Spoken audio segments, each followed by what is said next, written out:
One of the most chilling things you could ever experience is the dark presence of someone watching over your every move and you not knowing a single thing.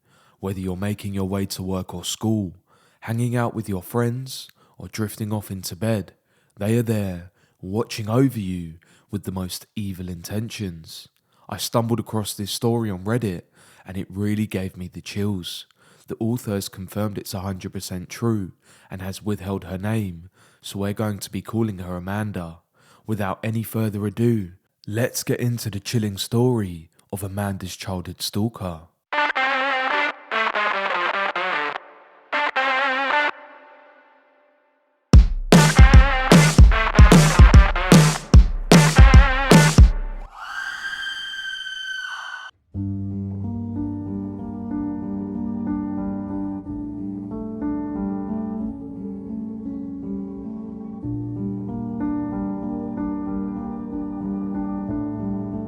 A week or so before Amanda's 10th birthday, she walked to the corner store with a $5 bill and picked up a jar of ragu for her mum. On her way home, a man she'd never seen before fell in step with her and began talking. "Hi," he said cheerfully, "my name's Dr. Ramsey and I'm a paediatrician. Do you know what a paediatrician is?" She began to walk along silently, not replying and really hoping that he would take that as a sign to leave her alone. It seemed that the subtleties were not his strong suit because he just kept on chattering. "Are your parents looking for a paediatrician for you? Of course, you're almost a big girl now. You'll be needing another kind of doctor soon, won't you? That's okay enough. They can still bring you to me until then. What's your name? You have beautiful hair. I was just on my way to go get some suckers from the candy jar in my office. Do you like suckers?" Thankfully, they were nearing her house, so she ran forward, up the back steps and into the kitchen door. She didn't know it then, but that was the beginning of a very long and very scary ordeal. At first, he seemed kind enough, or at least to a kid.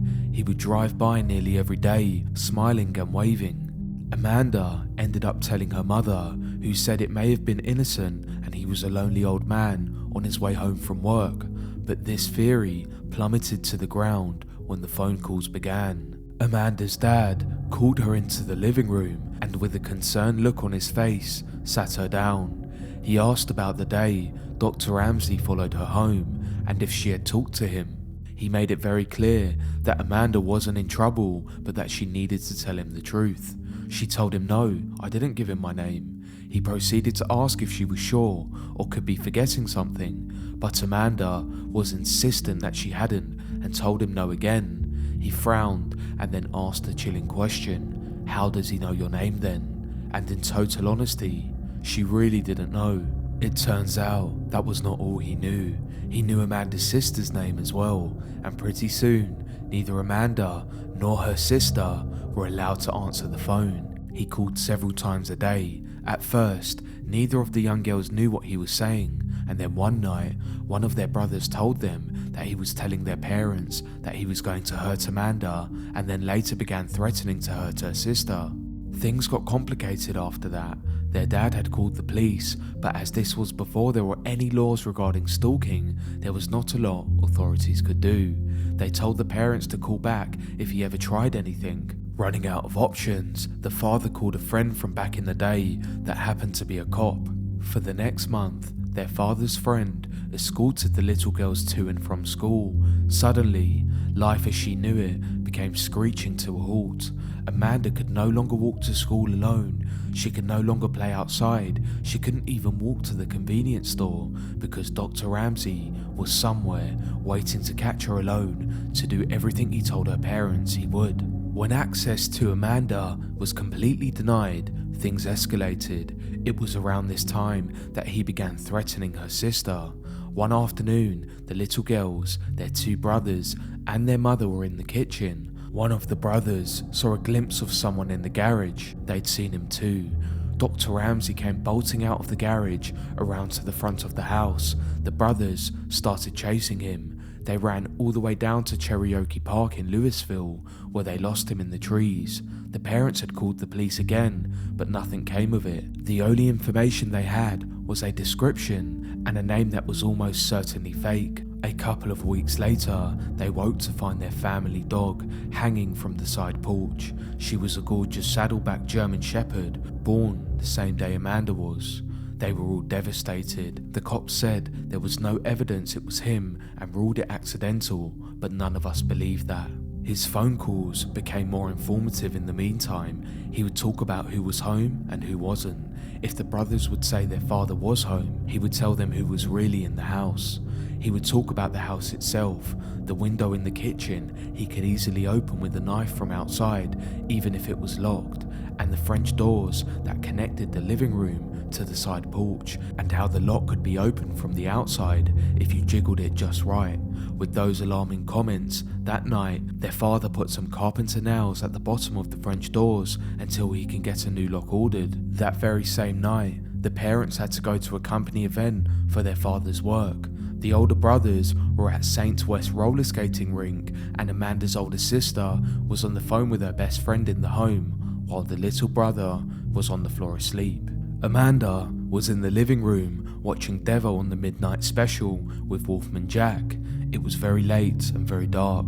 Suddenly, the top of the French doors swung inward, and in a few milliseconds, before the nails in the bottom caused the doors to snap back, she could see a silhouette of a man, and she was sure it was him. Amanda's sister whipped the phone at the television, and both sisters ran upstairs, and about halfway up, they had realised they had forgotten someone.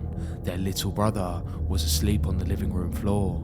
As quietly as they could, they slipped back downstairs to get him. When they managed to do so, they all went into Amanda's bedroom and didn't turn the light on, because that way they could see outside. They watched out the window for a while, and when they couldn't see or hear the man, they crept down the hall to their brother's room to get a different viewpoint from their window. They looked down and they could see someone standing at the back door, and he knocked loudly. "What do you want?" Amanda's sister asked out the window. He stepped back and said, "Is this the Mercy residence? I have pizza for delivery. Can you come to the door?" She scoffed at him, declaring she was not stupid and she could see he didn't have a pizza. She also told him she was calling the cops. They made it known that authorities were on their way, and he actually ended up leaving. A short while later, the brothers returned home and they were told what happened before they walked around the yard watching for him. After making sure no one was on the yard, they came back in and things settled down for the moment. By this point, the whole family had pretty much given up on calling the cops because it never helped. So the kids went back into the house, knife in hand, just in case. Eventually, one of the brothers went into the kitchen to get a bowl of cereal as a snack. You know that sensation when you can feel that someone is watching you? That's what he had to a very high degree.